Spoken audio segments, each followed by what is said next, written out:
Hello everyone, this is Michael. Today I'm talking about uh, basically how I came out as pansexual because it's Pride Month and I thought I should celebrate that in terms of my own pride in a sense.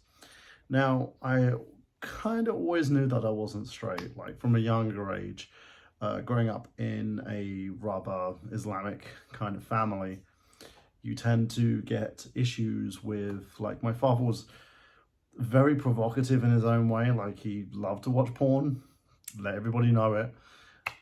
He liked certain things, he liked to do certain things, and it kind of made things a little bit awkward because we had those kind of religious aspect. We had that kind of religious aspect to our life as well because I grew up very much the kind of, being part of the Islamic faith, which was fine.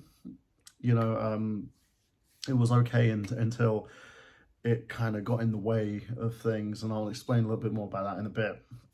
So I always kind of knew that I wasn't, but I was afraid to kind of explore anything due to the fact that my dad very much told me in no chosen words of, if you come out gay, if you're gay, I will kill you.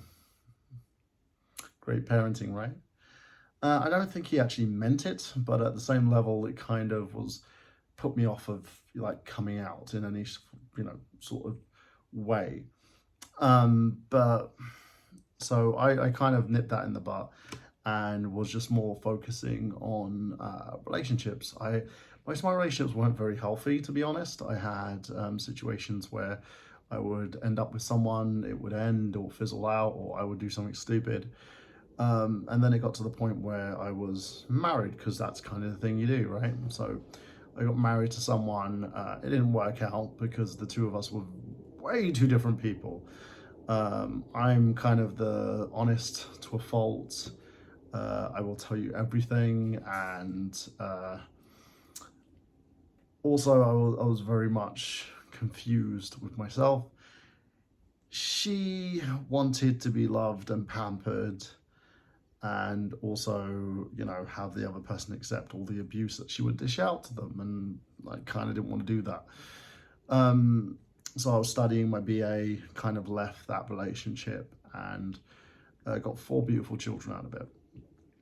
But it was still in the back of my head. I would secretly watch trans porn and stuff like that because I knew I had a kind of an appetite, but I couldn't scratch it. There was this feeling inside.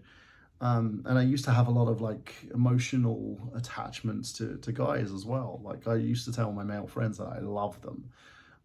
There was a guy that I was highly attracted to, who was one of my best friends, but I could never tell him that. And it got to the point where in 2015, once my relationship ended with my previous fiance, I had this kind of feeling when I went to visit a friend of mine.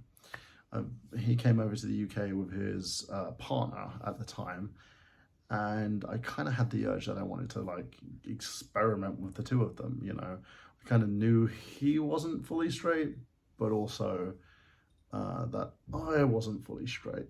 So it was kind of dealing with those kind of feelings and issues. Then I think it was around about 2017, I came out. I basically stated it online to my friends and family on Facebook and just said, hey, I'm pansexual.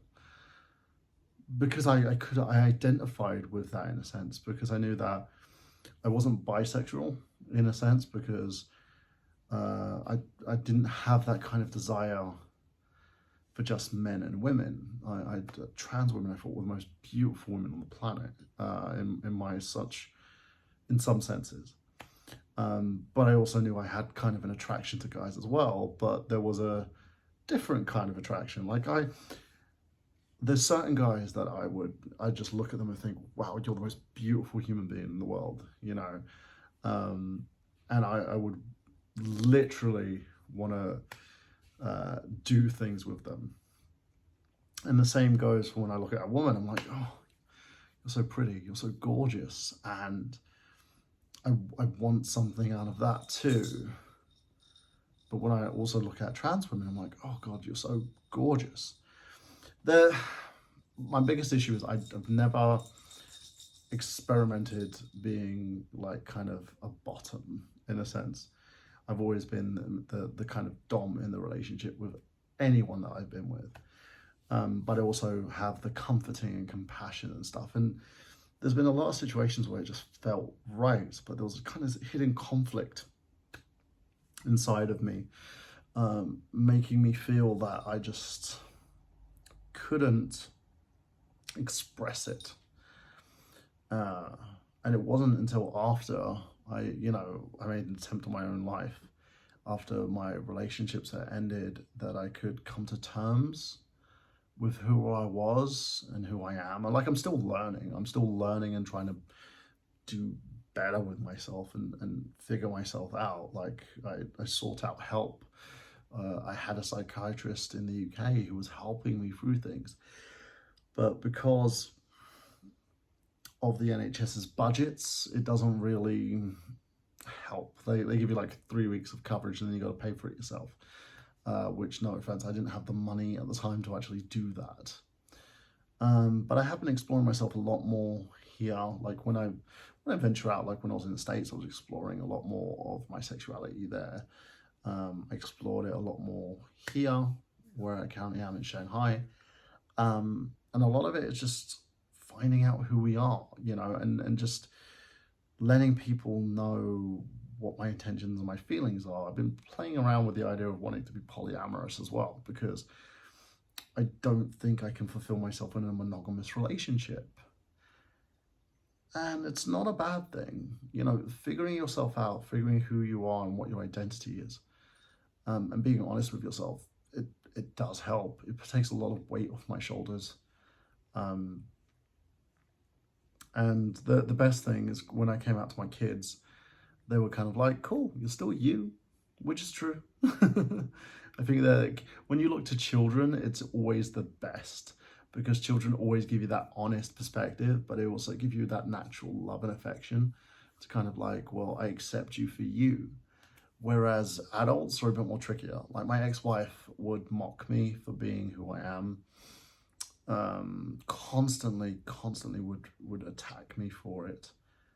And it kind of upset me in a way, but it didn't, because I kind of knew. I think part of it is because she felt like I was lying to her, because I was probably hiding it, which I don't think I was, because I wasn't sure, But growing up and still figuring things out, I'm going to be hitting 40 next year, and I'm still figuring it out. I'm figuring out who I am, what my feelings are, and how to kind of be comfortable in my own skin.